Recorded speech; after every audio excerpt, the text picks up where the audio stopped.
Hello and welcome to the USA Volleyball Show, the official podcast of USA Volleyball. My name is Stephen Bunsen. I'm flying solo today. If you're watching the video version, you can tell. But travel schedules didn't line up. Both Clarence and Severin are traveling to events right now. Safe travels to those two. Clarence will be in Orlando for the Sunshine Classic Girls National Qualifier. If you see him there, if you're there and see him, go ahead and say hi. He'll probably be hanging out around championship desk. So definitely say hi to him if you see him there on the ground. And I'm excited to see Severin in person this week in Colorado Springs for the U.S. Women's National Team Open program. That event is always so fun. We talk about it a lot. We've talked about it in the past on the podcast. It's so fun, high energy, intense volleyball action. Of course, we've had Karch on before to talk about that very event, and he coined it as Volleypalooza. So thank you, Karch, for that. That just captures the whole event perfectly. But for our listeners here or our viewers, you can expect a debrief on all of our travels in the next episode.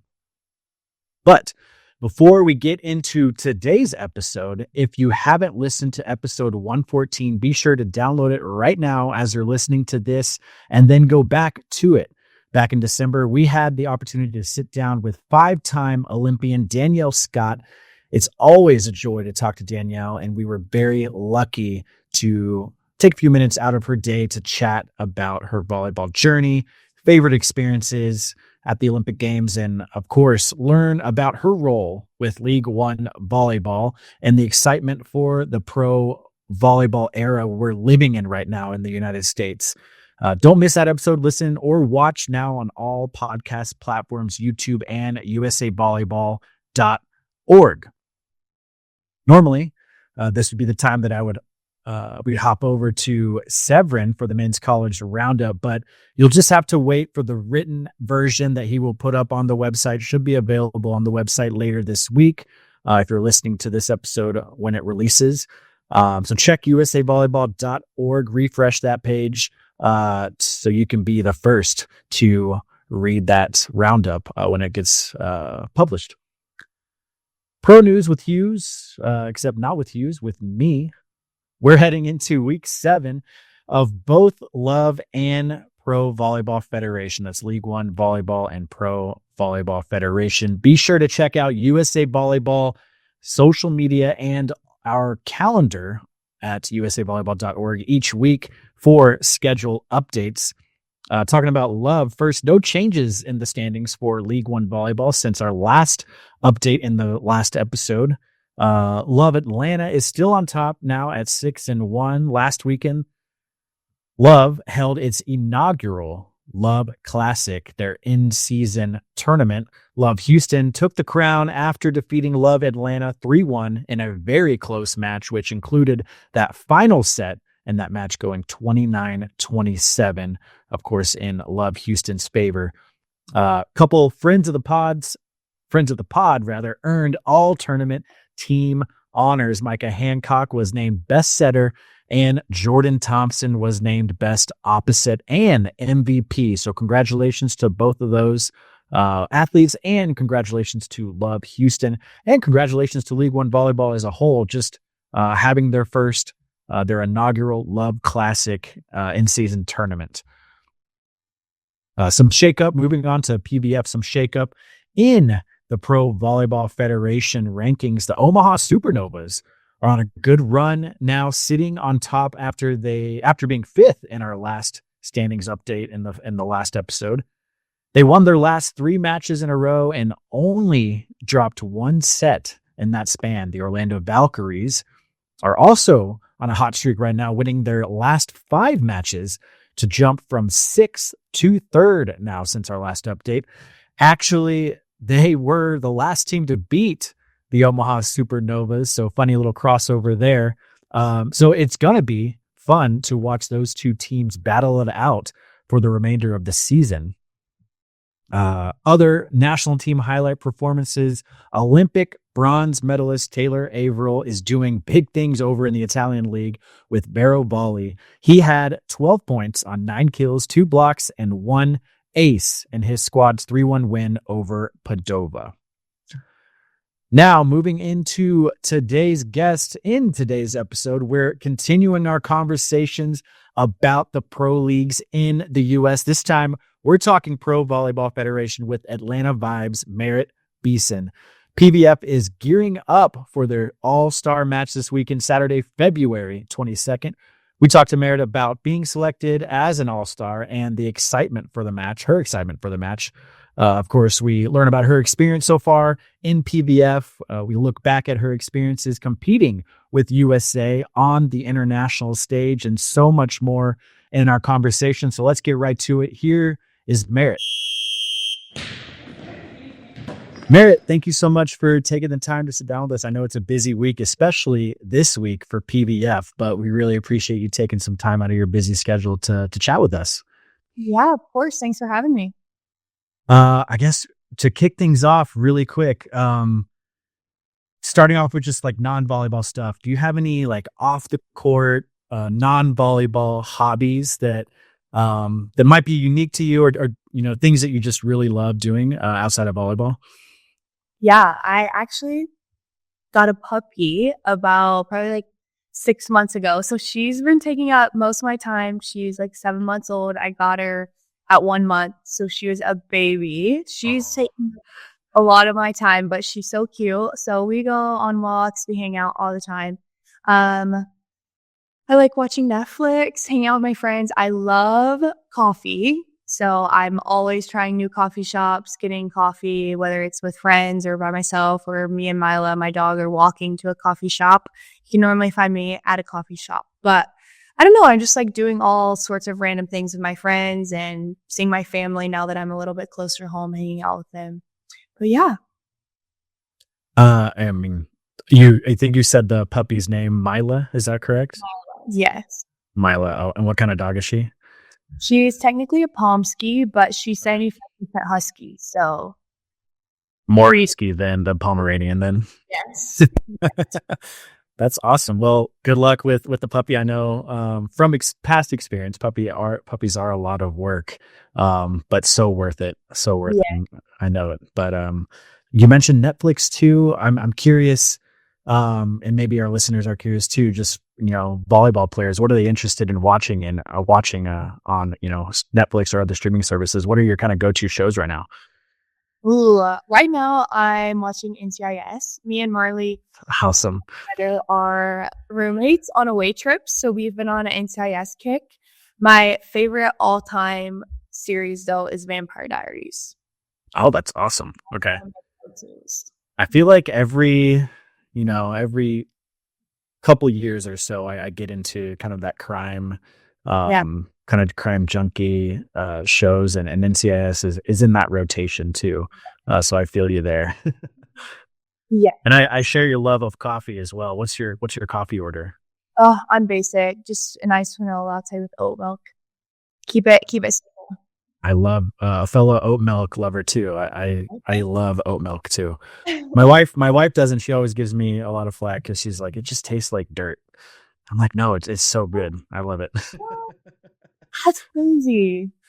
Yeah, she's also kind of on the sweeter side of things as far as coffee goes. I like it a little bit more bitter, but I do like my oat milk in my coffee too. Well, I mean, we could fill up an entire episode just talking off the court stuff, but let's get back on the court for our listeners here. Going back, just in kind of your upbringing, your introduction to volleyball, what did that look like for you? Yeah. So I grew up in basically Birmingham, Alabama. I was from a pretty small town about 10 minutes north. Volleyball is not a big thing in Alabama, especially when I was growing up. It's kind of slowly changing now, but I didn't even know you could play volleyball at a young age. So I grew up a gymnast. I did gymnastics pretty much from kindergarten to right before 6th grade. I absolutely loved gymnastics, but obviously got a little bit too tall for that. And that wasn't going to be the sport for me in the long run. And so I decided to quit. Once my feet started touching the mat on bars, and it's an automatic deduction, and I was like, okay, but the bar is as high as it'll go. So what do you want me to do? I was like, it's not my time to go. And I came to a crossroad where I was tumbling at a cheer place and was going to try out for cheer, in a family, like far distant family friend's daughter who was my age was going to volleyball clinics at the club that ended up being my club. And we had no idea that you could even play volleyball at that age. And so luckily we heard from her and I started going to like clinics. It was called like Volleyball. It was like a fall league. So I was going to that. And then I had to make a decision of whether or not I wanted to try out for cheer because I loved tumbling and I loved that aspect of gymnastics, or try out for volleyball. And I'll never forget, my dad asked me if I wanted to cheer for other people or get cheered for. And I was like, okay, there's my answer. And so I tried out for volleyball, ended up playing club that spring and played ever since.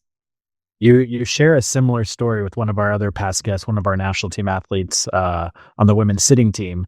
She was also at a cheer tryout, and I think her parents had dropped her off, or maybe her friends wanted her to try out. I can't remember exactly, but in the next room over, they were doing a volleyball tryout, and she like snuck into that side of the gym, and that's how her volleyball journey started too. So that's really cool that you had that kind of same path a little bit there. What, I guess, for you, when did that kind of interest or like for volleyball like really turn into a love and passion? Yeah, I would say my first club season. So even at the age of 12, like I just, coming from gymnastics, which was such like a perfectionist sport and an individual sport, volleyball was like the complete opposite. Like you only score points making mistakes and then you're playing with a team. And it's so team reliant that it was like so new for me. And I was like, okay, like you have a team in gymnastics, but like, especially at that age, like everything was individual. So for me, I loved that aspect of it, of just like being around girls all the time. And like you have to rely on each other. And so I really loved the relationship aspect of it. And pretty early on, I would say one of my first 2 club seasons, I pretty much knew like, okay, I want to take this as far as I can go. My parents always told me like, you either get a scholarship or you're going to the school right down the road and working a job and staying at home. And I was like, I don't want that. So pretty early on, I knew that volleyball could be my route to go to a college that I wanted to go to. And so pretty early on, I would say I knew that that's what I was going to try and do. I had no idea that it was going to go as far as it has, but I knew that I needed a scholarship and that was a way that I could get one. Yeah, we're definitely going to get into where volleyball has taken you, because it's taken you to a lot of places and a lot of levels of volleyball too. But you mentioned the relationships part of it, and you talked a little bit about club kind of being that first love or where that first passion kind of grew from volleyball. What club did you play for? And then, do you have any like favorite club memories? Maybe anything with your teammates, for traveling with your teammates? Yeah, I played for a club. It used to be called Team Sting. So when I was playing volleyball, it was Team Sting, and then they kind of rebranded and it was called Southern Performance before. Now it's Alabama Performance. I don't know. I think just obviously I have so many memories, but just the little things of like doing team bonding. I remember, I think it was my 12s team or maybe my 13s. We like did team bonding at a rock climbing place. Just all those little moments of, we're playing a game sitting in a circle at a club tournament. Those are the things that I remember most. It's just the smaller moments with the girls that I was playing with and the girls that were my best friends, I would say were definitely some of my favorite memories. And this might be a very quick no or quick answer for you, but did that switch ever flip for you where you were loving volleyball, you had such a great passion for volleyball, and then all of a sudden you just kind of lost interest in it? Did that switch ever flip for you? And if it did, I guess what did you do to kind of overcome that? Yeah. I ran into that situation about my sophomore year of college.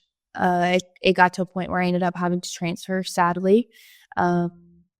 So I think one of my biggest strengths, but also can be my biggest weakness, is I don't always put myself first. And so for the first time in my life, I kind of had to make the decision to put myself first.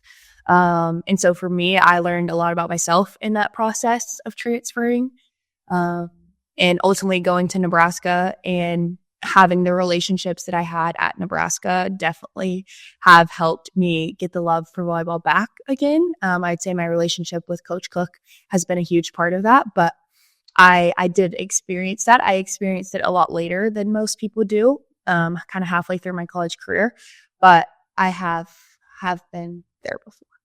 Could you expand a little bit on like what kind of led you to that decision, even like led you to Nebraska and why you kind of landed there? I don't regret my time at Florida at all. I loved it and met some of my best friends there, but my volleyball career itself kind of got to a point where I needed to leave, and that was the best decision for me. And so when I got into the portal, I had no idea what to expect. I was at a point where I didn't have a lot of confidence in myself as a volleyball player, so I didn't even know if anyone was going to pick me up or look at me or anything. I had no idea. Everyone talks about the portal as like, oh, obviously, the portal's there, but nobody talks about how it works.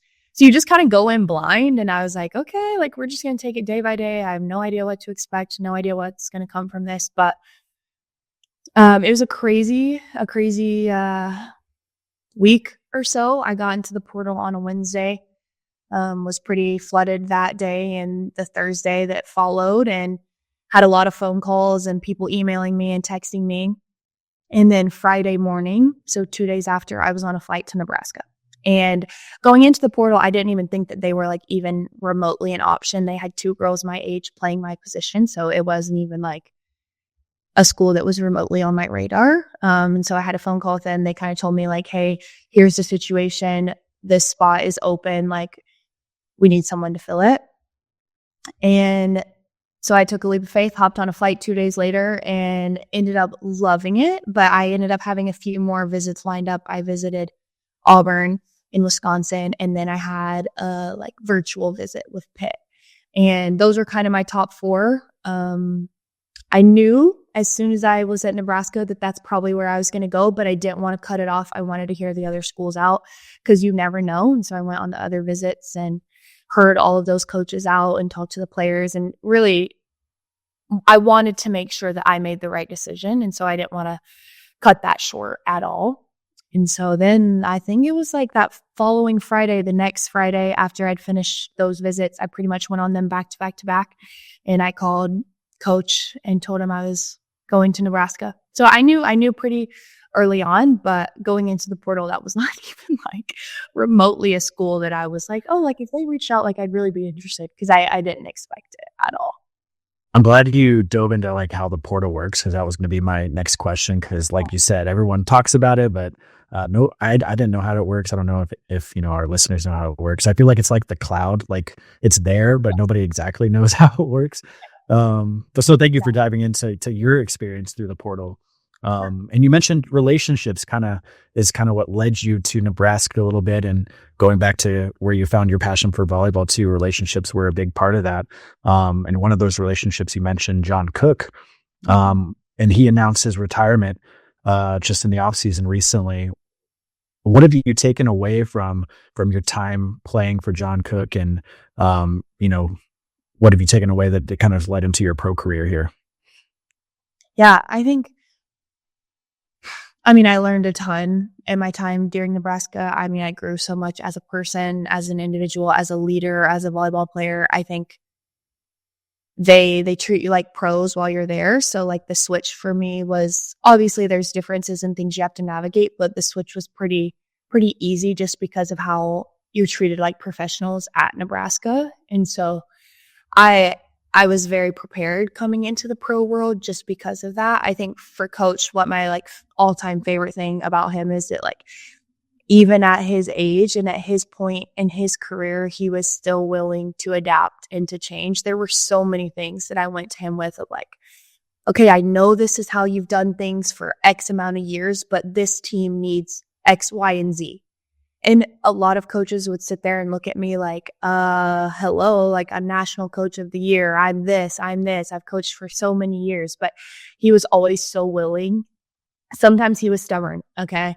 But he was willing to like adapt and really do anything for what we needed as a team. And for me, that's like by far the thing that I admire most about him is at that point in his career, he's still willing to change and still trying to be the best coach that he can be for that specific team. And I think for me, that's probably what I'll take away the most from him, is just that willingness to continue learning each and every day and be better each and every day. Thank you for sharing that and sharing your journey through college. And like we talked about at the top of our conversation, you mentioned, just volleyball has taken you so many places, including the international stage of volleyball with USA Volleyball. And you've had the opportunity to represent the U.S. in some big competitions, including winning gold at the 2022 Pan American Cup with the U.S. Women's U21 national team. And you were also named MVP of that tournament.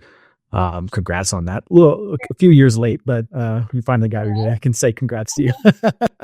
But also taking silver just last year at the Nebraska Pan American Final 6 too, at the U.S. Women's Senior National Team. What were those experiences like? Just putting on the USA jersey. Is that something you ever just envisioned for yourself? Yeah. Oh, it's really hard to put into words what that means. I was a part of some pretty small. I was growing up, like the youth national teams. I was never a part of.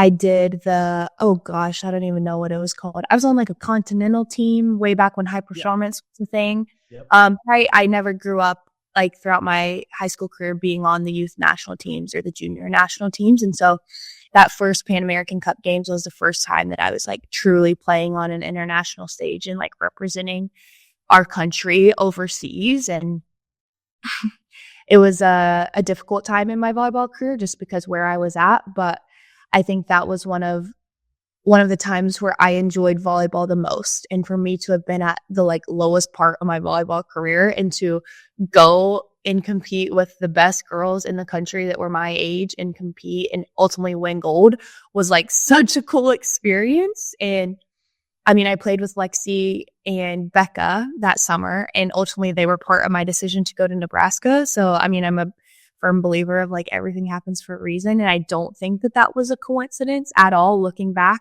at the time, I had no idea. But they were great teammates and great people. And that ultimately was a big part of my decision to go to Nebraska too, later down the road. But just wearing a USA jersey is just such an honor, and to be able to compete. Like those are the stories and the things that I'm going to tell my daughter one day. And I somehow continue being blessed with all these things that I can't wait to like tell my future daughter about. But I don't know. It's such a blessing and it's such an honor, and it's something that not a lot of people get to experience. And I definitely don't take it lightly, because it's such a huge honor just to wear USA right here on your jersey, whether you win or you lose. Like it is such an honor to have that flag on your left chest, I guess it is. Yep, that's right. And yeah, it just sounds like you're in the right place at the right time. So really happy for you. And again, relationships just playing a key role in your career, in your volleyball career, in your life in general too. And meeting some of your future teammates there, even though you didn't know at the time, but that kind of led you down that path. So that's just awesome. And yeah, like you mentioned, just something that you never really thought could happen. You weren't a part of those kind of youth and junior teams in that pipeline with High Performance, now NTDP, the National Team Development Program. But do you have aspirations to keep going? Do you want to go for LA 2028 or any other future Olympic Games? Is that something that you dream about? That was something that I've always dreamed about as a little girl. I think a few years ago, I would have said, I'm going to finish my college career and I'm going to be done, just because I didn't enjoy the sport anymore. Didn't really love it anymore. But as I'm getting the love for the game back again, I think that's something that I would ultimately love to do. I'm kind of taking it day by day right now. I'm still trying to figure out how volleyball works all the time, But I think growing up as a little girl, that was something that I had always dreamed of. So. And then, just the international stage of volleyball is so different from college and growing up, in the U.S. playing volleyball. Did you learn anything from that experience, playing on those stages that you've kind of kept on, through your college career and now into your pro career as well? Yeah, I think it was just a glimpse of of what life after college volleyball is going to be like what it's a small sample of what pro volleyball is like. Obviously, you're playing with the best girls from your country against the best girls from another country. And so the level of competition is just so high, even in your practice gym. And so I would say that was kind of the biggest thing for me is just you get a small dose of what pro volleyball is like, of what like a national team is like and how it's run. And so I would say it's just like getting a little like a spoonful of what the future is going to be like. So I think it definitely like helped prepare me. It also made me a better volleyball player, made me a better person. Like it pushed me. So it also helped in my college career. And then obviously now as a pro too. So I'd say it was like a little glimpse into what the future would be like. Well, speaking of your pro career, you're playing for the Atlanta Vibe and the Pro Volleyball Federation, and this is your first pro season, correct? Yeah. What? Yeah, that's incredible. What's it been like? That jump from college to pro. What's that experience been like so far for you? Yeah, it's been really fun. I mean, the girls here, we have a great team of just good people.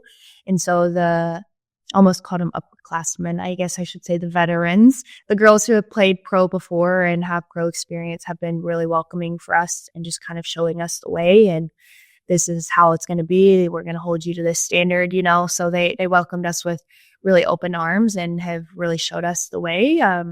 So they made the transition really, really easy. My coach is a former Husker and coach there. So a lot of things like drills and how things are run are very similar. So for me, the transition was pretty easy just because obviously things are different and she has her own coaching style and her own way of doing things, but a lot of things have been similar. And so for me, it's been a pretty easy transition, going from college to pro. I'd say the biggest thing for me has just been, it's so much more individualized, like random things. Like you don't have to eat every team meal together when you're on the road. Like I'm in charge of getting my own dinner, and like small things like that where everything was together as a team. In college, that's probably been the weirdest changes for me for sure. I guess, yeah, even, putting yourself back in college a little bit, did you ever think that this would be a possibility to play pro in the U.S.? Were you kind of thinking you would be overseas if you wanted to continue your volleyball journey? Yeah, what were your thoughts, I guess, back then, or just looking back now? What do you think about that? Yeah, no, I never thought it would be a possibility. And to be honest, the thought of going overseas for me wasn't very appealing. And I don't know that I would have if that was the only choice that I had. And so for so many girls that ultimately, it's a lot of sacrifices to go overseas and it's hard. Like it's so difficult to live in another country for 8 months out of the year and be on your own. You might not speak English to anyone else around you, you miss Thanksgiving and Christmas and everything. You have no interaction with your friends and your family. Obviously you have your new teammates, but it's hard. And so I know for myself and for a lot of other girls coming out of college, that wasn't something that was appealing to us. So to have the opportunity to play in the U.S. Is amazing, and something that if you would have told me 4 years ago, I would have been like, okay. It was just something that nobody had done. I don't know why, or I guess they did try, but I didn't even know that someone had tried before. And so it gives so many girls the opportunity to continue playing. And then it also just continues to elevate the sport in the U.S., which is ultimately what we need. Like young girls need to see hey, I can make a career out of this, or hey, I can continue doing this. And so I think it's just continuing to help the exposure and continuing to grow the sport here as well. Yeah, I can speak for a lot of people, certainly excited to see that growth of volleyball. Us here in our inner circle, USA Volleyball, we talk a lot. We're in the U.S. pro volleyball era right now, and it's just booming, and it's so cool to see. But I mean, just speaking about that a little bit too, in your first season as a pro, you've been named an All-Star, and you'll be playing in the PVF All-Star match that will happen Saturday, February 22nd in Indianapolis, Indiana, live on CBS. Also really cool that getting some big network coverage too. But what's your excitement level for the All-Star match and being a part of that? Yeah, I'm really excited. I think it's going to be really, really fun. And obviously, again, it's just a big stepping stone in the growth of volleyball here in the U.S.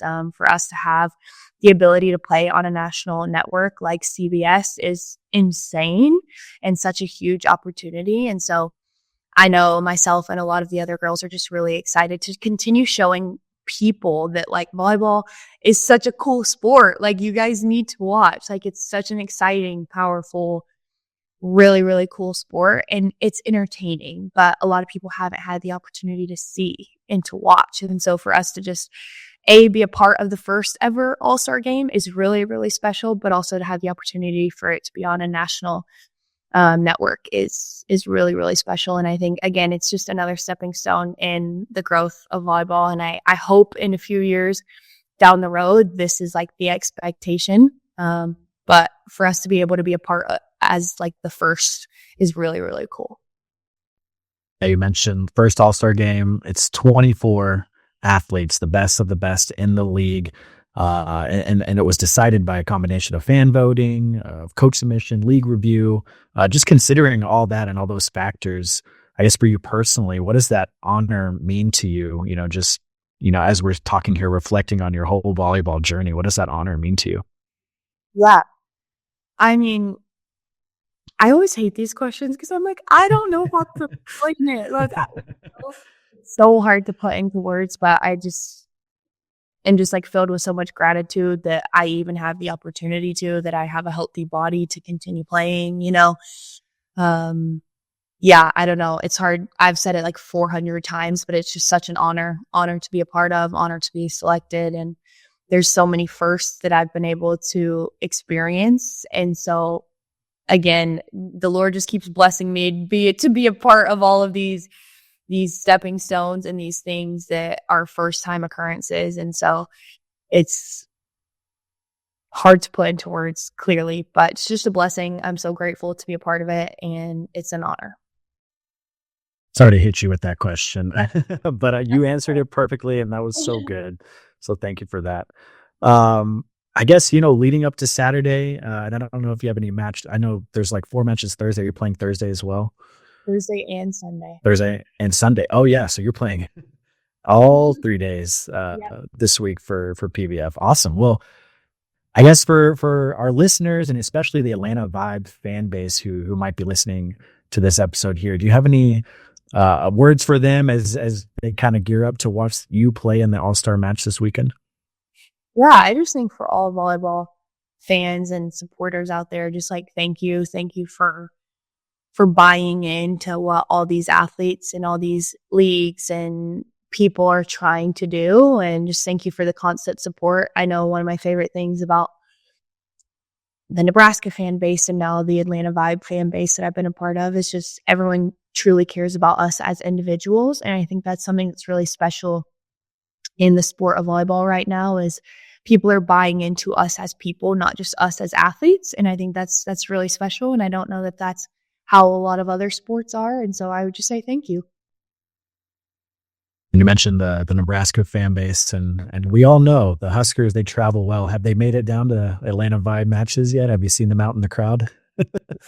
I think there's been at least one Nebraska shirt in every crowd, every home match, and most times there's more than one. That's awesome. Well, yeah. We're kind of up on time here, but I want to give you a chance to say or share anything that we kind of left on the table before we let you go here. I think you covered it. We made a great pod episode here. Yes. Perfect. Hey, Merritt, thank you so much for taking the time. I know it's a busy week, and really appreciate you taking the time to squeeze us in your schedule. But hopefully we get to chat down the road again and maybe even meet in person too. That would be awesome. Yes. Thank you so much for having me. You're welcome. And congratulations again on being named an All-Star, and good luck this week. Thank you. All right. Thank you. Yeah, of course. Bye. Have a good one. All right. You too. Shout out and thank you to Merritt for taking some time out of her day, her very busy day, her very busy week here, gearing up for the Pro Volleyball Federation All-Star match that will be this Saturday. But hopefully you all enjoyed our conversation and learned more about Merritt as you get ready to cheer her on this weekend and the rest of the season with the Atlanta Vibe. Congrats again, Merritt, on being named an All-Star as well. Such an awesome honor, and we look forward here on the pod. We look forward to watching you continue this season and continue your pro career. Now, for upcoming events, the Boston Volleyball Festival Girls 18s National Qualifier, February 21st through the 23rd in Boston, Massachusetts. The Southeast Girls 18s National Qualifier, February 21st through the 23rd in Atlanta, Georgia. And of course, like we talked about at the top of the show, the Sunshine Classic Girls National Qualifier, Weekend 1, February 22nd through the 24th in Orlando, Florida. And like we were talking about at the top there, if you see Clarence, go tell him hi. Go tell him that Steven sent you. As always, if there is a topic you want us to talk about or a guest you want to be featured, whether that's a national team athlete, a club coach, club director, junior athlete, official, anyone in our sport, anyone in the sport of volleyball, we want to hear it. You can email us at the USAB show at usab.org. Let us know how much you're loving the show too. And reminder, new episodes drop every other week. Until then, thank you for listening to the USA Volleyball Show, the official podcast of USA Volleyball. This has been the USA Volleyball Show with Clarence Hughes and Stephen Munson, produced by Curtis Ward. Our content producer is Laura Fawcett. Our marketing lead is Bree Jaycox. If you enjoyed this podcast, be sure to rate and review. And if you haven't already, please subscribe to the USA Volleyball Show on Apple Podcasts, Spotify, or wherever you listen to your podcasts.